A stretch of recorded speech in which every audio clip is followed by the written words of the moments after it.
Boa noite, meus queridos irmãos, meus prezados telespectadores da TV Chico Xavier. É com imenso prazer que então estamos dando início a mais um estudo do curso que estamos desenvolvendo na TV Chico Xavier, que é o Estudando o Espiritismo. Portanto, sob a proteção de Deus, da espiritualidade superior, rogando aos espíritos bons que nos oriente, que nos inspire, para que possamos traduzir com fidelidade, sob a inspiração, sob as suas inspirações, o trabalho que ora desenvolvemos, que é exatamente sobre o Livro dos Espíritos, Estudando o Espiritismo, que é um programa da TV Chico Xavier, portanto, visa esclarecer aos colegas ouvintes, aos amigos ouvintes, aos irmãos ouvintes, aquilo que a doutrina espírita trouxe para todos nós há 167 anos, sob a pena de Allan Kardec, denominado o bom senso encarnado. Estamos, portanto, dando início à parte terceira. Eu sempre disse aqui em lives anteriores que o Livro dos Espíritos é dividido em 4 partes. E a gente já alertou a respeito das outras partes, mas a parte terceira, especificamente, aqui nós vamos iniciar o nosso estudo na noite de hoje, que é as leis morais.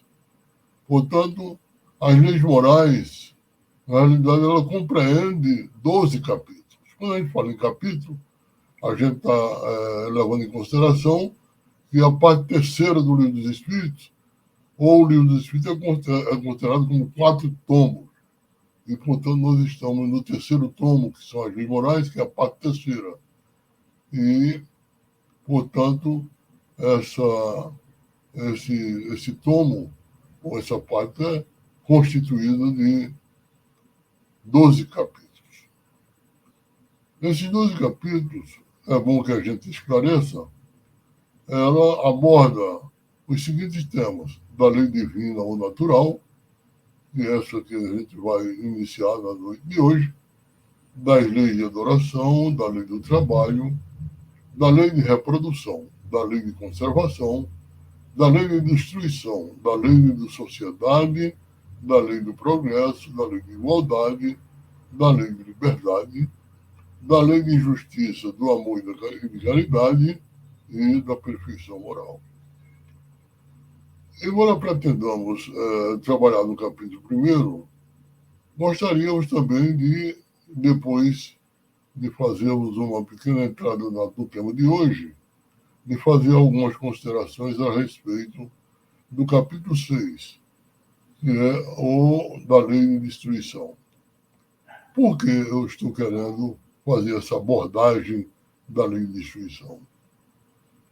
O motivo é porque nós estamos atualmente impactados por um fenômeno de ordem natural, digamos assim, que está levando a população do Rio Grande do Sul a um problema sério em que a quantidade de chuvas que está caindo sobre aquela região transbordou rios, levando a população de várias cidades a ficarem submersas. E já contando com mais de 60, uma centena de vítimas fatais e outras centenas de desabrigados. Portanto, gostaríamos de fazer essa observação, porque é importante que a gente aborde isso, visto ser de interesse de nós termos uma compreensão mais profunda, uma análise, à lei da doutrina espírita, a respeito desses fenômenos que atingem a humanidade, não somente agora, mas de todo sempre, desde a época em que desde o início em que a Terra foi formada, há 4,5 bilhões de anos. A Terra sempre foi sacudida por fenômenos, digamos assim, naturais, que procuram, de uma certa maneira, acomodar o orbe terrestre nas suas concepções e, ao mesmo tempo, haver uma evolução do planeta enquanto orbe terrestre em caminho evolutivo no sentido físico, não no sentido espiritual.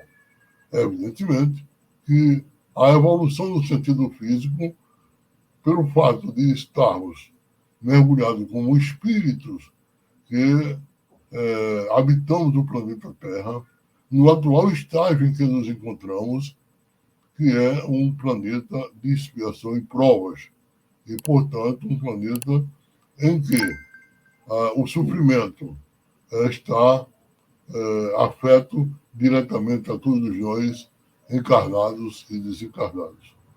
Portanto, é super importante que a gente aborde esse tema, mas antes da gente ir até a lei de destruição, nós gostaríamos de iniciar, como programado, o capítulo 1º na questão 614. Nessa questão, Kardec faz a seguinte pergunta à espiritualidade superior. O que se deve entender por lei natural? E a espiritualidade responde a Kardec. A lei natural é a lei de Deus. É a única verdadeira para a felicidade do homem. Indica-lhe o que deve fazer ou deixar de fazer, e ele só é infeliz quando dele se afasta. A segunda pergunta é óbvia, porque a Kardec pergunta, mas a resposta à espiritualidade, a gente vê que está conforme aquilo que Kardec perguntou. Porque ele pergunta, é eterna a lei de Deus? E, naturalmente, o Espírito podia responder o seguinte, é eterna e imutável como o próprio Deus. E aí nós fazemos uma pequena ressalva, ou então a gente vai corroborar aquilo que a gente já vem estudando, porque os dois primeiros segmentos que nós trabalhamos nas terças-feiras anteriores, a gente procurou se conscientizar a respeito do significado de lei. É claro que a lei, da maneira como a gente abordou, é exatamente um conjunto de regras que o homem elabora, objetivando regular o comportamento do homem em sociedade. Nesse sentido, a gente tem que levar em consideração de que durante toda a história da humanidade tiveram vários legisladores, como a gente abordou. Mas Moisés, além da lei civil que ele promulgou no deserto, na sua travessia ao longo da Península do Sinai, durante 40 anos, que ele elaborou as leis para regulamentar o comportamento dos judeus durante a travessia e, portanto, a sua chegada à Terra Prometida, ele também trouxe na tábua que ele recebeu do Monte Sinai, dos 10 mandamentos, que é a base moral de toda a construção de ordem moral que a gente recebeu aqui no mundo ocidental. Quando eu falo do mundo ocidental, porque a nossa influência maior é em função de tudo que nós recebemos em questão de conhecimento dos judeus do Antigo Testamento. Portanto, as leis, a gente, quando Kardec faz essa pergunta, o que se deve entender por lei natural, e a resposta é evidente, é a única verdadeira, porque a lei natural é a lei de Deus, é a única verdadeira para a felicidade do homem, indica-lhe o que se deve fazer ou deixar de fazer, e ele só é infeliz quando dele se afasta. É claro que no conteúdo dessa resposta, a gente observa que está basificada, embasada a questão da lei moral, porque ele fala na felicidade do homem. Quer dizer, no momento em que nos, eh, nós nos inclinamos diante da perfeição de Deus, da perfeição moral da divindade, e que procuramos seguir à risca tudo que emana dos seus ensinamentos, ou dos ensinamentos que a espiritualidade maior trouxe para nós, inspirada pelo Pai, e principalmente inspirada por Jesus, que é o nosso governador, é que a gente vê efetivamente como que nós seguimos essa orientação da divindade maior. Na pergunta 616, Kardec pergunta: será possível que Deus, em certa época, haja prescrito aos homens o que noutra época lhe proibiu? Antes de fazer de ler a resposta, a gente parece que é bastante clara que isso está fora de propósito. Deus, como perfeição, ele elaborou leis e essas leis são eternas. Elas serão para todo sempre, portanto, elas são perfeitas como o próprio Deus, como a própria divindade. Portanto, ela, ao longo do tempo, ela jamais será alterada. Leis que serão alteradas são aquelas alteradas por nós, homens que ainda estão em processo evolutivo, que erramos e que ainda não temos a capacidade de pensar altamente como a divindade pensa e elaboramos leis e nós mesmos interferimos nessa lei. Né? Quer dizer, a lei dos homens, as leis que regulam o comportamento dos homens, elas mudam de acordo com a evolução da sociedade. Aliás, isso é o que regula aquilo que nós chamamos de ética, porque a ética é um conjunto de leis, um conjunto de regras estabelecidas em determinada sociedade que servem para que os seus habitantes sigam. Ou seja, no momento em que a gente obedece a essas leis, nós estamos sendo pessoas éticas e, portanto, nós seguimos com moralidade todos esses ensinamentos que a divindade nos trouxe. Mas a resposta não podia ser diferente. Né? Lendo novamente a pergunta, Kardec pergunta: será possível que Deus, em certa época, haja prescrito aos homens o que noutra época lhe proibiu? E a divindade responde, os espíritos respondem: Deus não se engana. Os homens é que são obrigados a modificar suas leis por imperfeitas, aquilo que eu me referi. As de Deus, essas são perfeitas com a própria divindade. A harmonia que reina no universo material, como no universo moral, se funda em leis estabelecidas por Deus desde toda a eternidade. E aí a gente observa que ele se refere aqui às leis que regem o universo material e a que rege o universo moral. A que rege o universo moral é a que rege o nosso comportamento, o comportamento do espírito como ser evolutivo. Então, à medida que o tempo vai evoluindo, à medida que nós vamos evoluindo, nós vamos nos adequando a cada passo aos desígnios que a divindade estabeleceu para todos nós. Agora, quanto às leis universais, essas também não se modificam, porque elas regulam todo o mecanismo celeste. Seja o mecanismo celeste, ou seja, do macro-universo, como do micro-universo. Como todas as leis que regem o comportamento dos astros, das galáxias, das estrelas, dos planetas. Nós somos um planeta no terceiro planeta a partir do Sol. Nós temos uma órbita em torno do Sol. E em torno da gente, nós temos uma Lua. Então, observe o seguinte, olha, a Lua ela é responsável pelas marés. Ela é responsável também pela influência no nosso clima. A Terra está a uma distância que nos oportuniza ter uma temperatura de ter uma atmosfera que seja consentânea à vida orgânica. Se a Terra fosse mais próxima do Sol, nós morreríamos, digamos assim, queimados. E se fosse mais distante, um pouquinho, nós morreríamos de frio. Então, nós estamos a uma distância. Então, regido por uma lei, por uma mecânica celeste, por uma lei física, por leis físicas, que o homem vem trabalhando desde o alvorecer da humanidade, de como é que essas leis funcionavam. E a gente já viu isso. A gente já viu que vários estudiosos, não é, muito antes de Cláudio Ptolomeu ter estabelecido o sistema, o sistema geocêntrico, Aristarco, que era um filósofo grego, já havia ventilado a questão do sistema heliocêntrico. Então não era novidade. E quando Copérnico trabalhou com o sistema heliocêntrico, Aristarco já havia trabalhado com ele.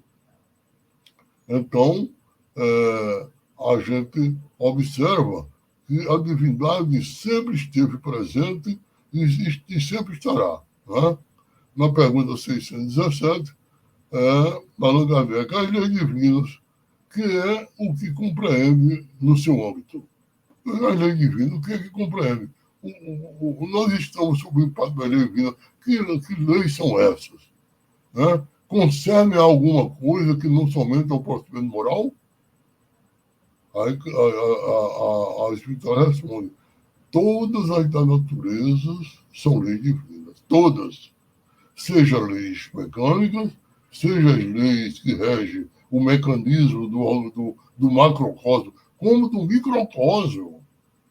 Se observar, nós sempre nos admiramos com o macrocosmo, mas nós nunca, somente a ciência, é que trabalha a questão do microcosmo, que é a intimidade das nossas células, como é que funcionam os nossos órgãos, como é que as células funcionam, as moléculas funcionam, tudo isso está, são objetos da ciência dos homens. Mas é uma lei de Deus. Nós estamos submetidos a ela. E nessa questão tem um desdobramento que eu entendi, que Kardec pergunta: dado é ao homem aprofundar umas e outras? Ora, meus irmãos, tanto é que a ciência vem, ao longo de milênios, trabalhando para desvendar os segredos da natureza. Né? Mas os espíritos chamam atenção. Veja que, ao longo de milênios, a ciência, os homens vêm trabalhando, os cientistas vêm trabalhando, de como é que funciona a mecânica celeste, de como é que funciona o macrocosmo e o microcosmo, vem trabalhando. Mas numa única existência, isso não foi possível. Foi preciso várias existências para isso acontecer. Ou seja, a espiritualidade diz: dá-lhe a aprofundar umas e outras, a espiritualidade responde: mas uma única existência não lhe basta para isso.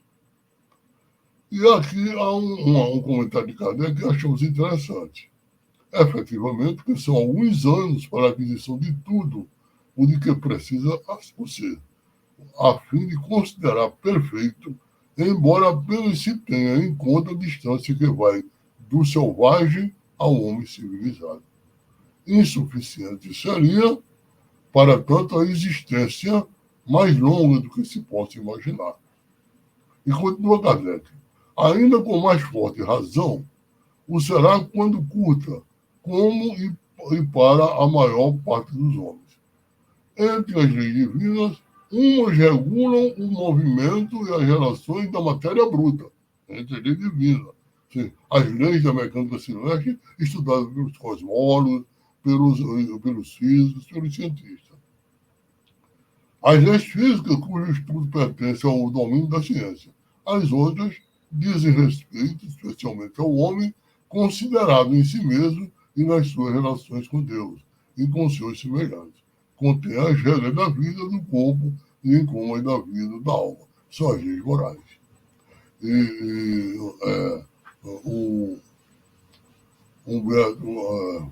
Tem alguns trabalhos que são feitos e que chega à conclusão de que tudo que está ligado exatamente às leis são tudo leis de Deus.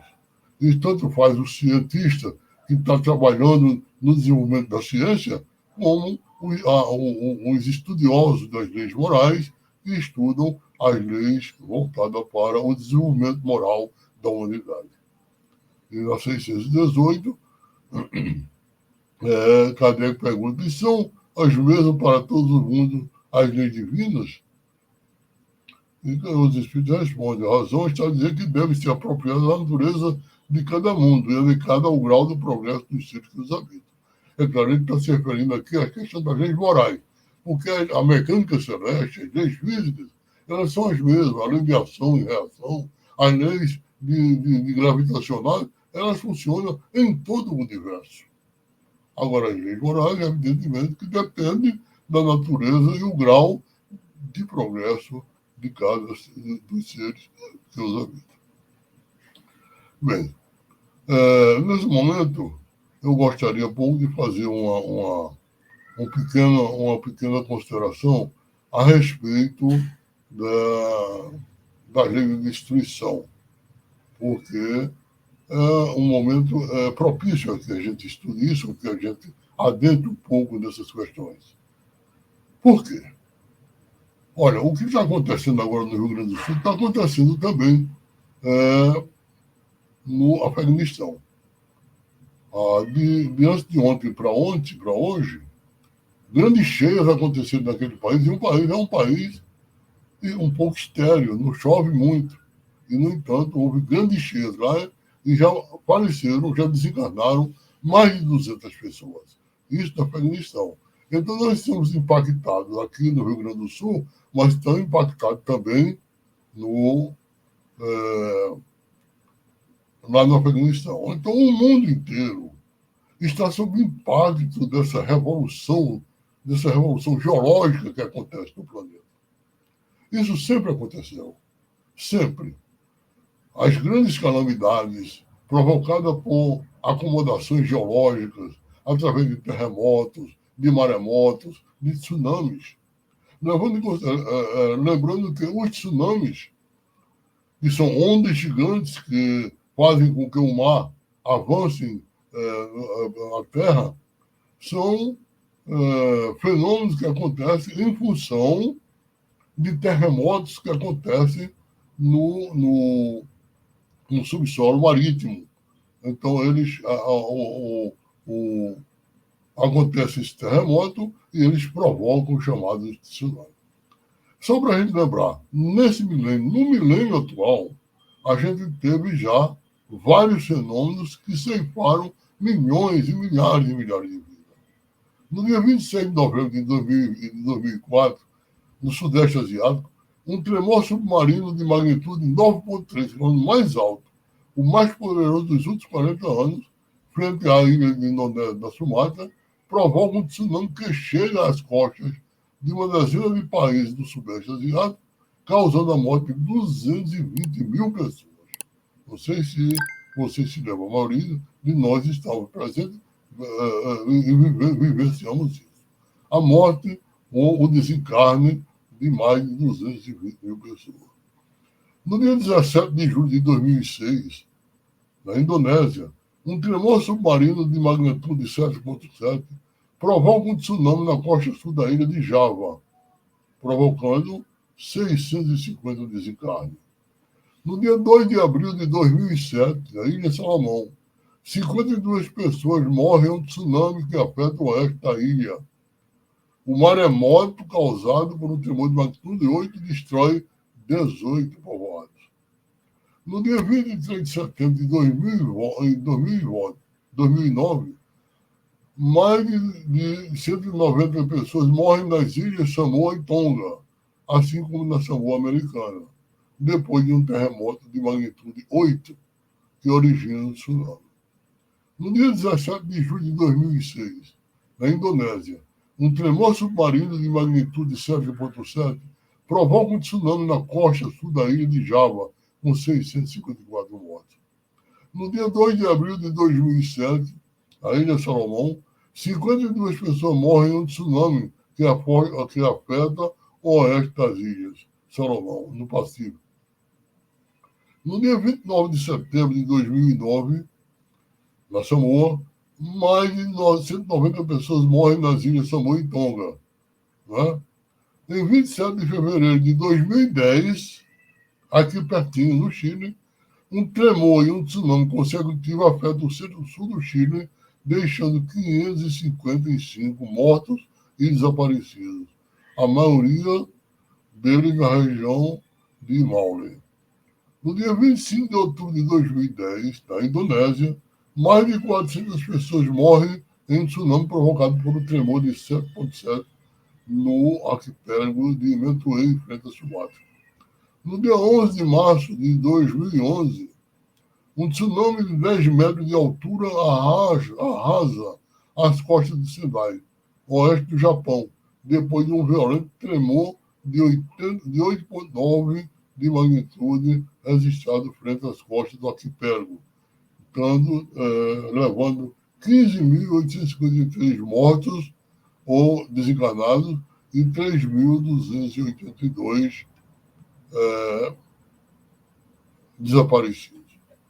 Então, como vemos, meus prezados ouvintes e telespectadores, os fenômenos geológicos, eles sempre acontecem, desde que a Terra foi formada há 4,5 milhões de anos. Isso faz parte da evolução física do planeta. São acomodações. Terremotos são acomodações da crosta terrestre. Ocorre que, muitas vezes, nós, os seres humanos, também somos responsáveis pelo fato de que muitos de nós sofremos diretamente o impacto dessas catástrofes. Os nossos rios, o homem devasta as matas ciliares dos rios, alagam os rios, colocam nas cidades, eles colocam lixo nas bocas de lobo, evitando que a água se escoe. A água precisa de caminho para caminhar no seu leito, mas elas estão impedidas pela ação do homem, exatamente, que impede o caminho natural das águas. Eu não estou me referindo dizendo que isso é o que está acontecendo no Rio Grande do Sul, mas muitos dos fenômenos que acontecem, levando muita a população, muitas delas, a sofrer um impacto maior quando eles interferem na natureza, quando eles interferem no curso natural das águas. E, evidentemente, que Kardec, na pergunta 737 da Lei Moral, dessa parte terceira das Leis Morais, na questão 737, Kardec perguntou: com que fim fere Deus a humanidade por meio de flagelos destruidores? Evidentemente que Kardec faz essa questão, Deus fere. Na realidade, isso não está na proposta de Deus, não está na vontade de Deus. Deus estabeleceu a lei, ele criou todo o cosmos, criou o céu, a terra, nos criou. E nos deu a oportunidade de zelarmos pelo habitat em que nós estamos, pelo nosso lar. Nós estamos isolados no universo. Nós estamos aqui numa estrela de quinta grandeza, na borda da Via Láctea. A estrela mais próxima da gente está a 4,5 bilhões de anos, milhões, a 4,2 anos-luz. Ou seja, se a gente tivesse uma nave que caminhasse a 300 mil quilômetros por segundo, nós chegaríamos à estrela mais próxima, que é a Alfa de Centauro, em 4,2 anos. Então, nós estamos isolados. Nós não temos a quem apelar. Só temos que, como estamos numa ilha no universo, só temos que procurar preservar o planeta e seguir as orientações, evidentemente, as leis que regem todo o comportamento universal para podermos sobreviver às catástrofes e levando em consideração que o sofrimento é próprio do nosso estado espiritual que nós vivemos. Vivemos no planeta de expiação e prova, e, portanto, todos nós estamos submetidos às leis divinas e, portanto, o sofrimento é necessário para a nossa evolução espiritual. Nós sofremos porque nós precisamos evoluir. E o sofrimento é decorrência, na maioria das vezes, é decorrência dos males que provocamos em outras existências. É um processo evolutivo.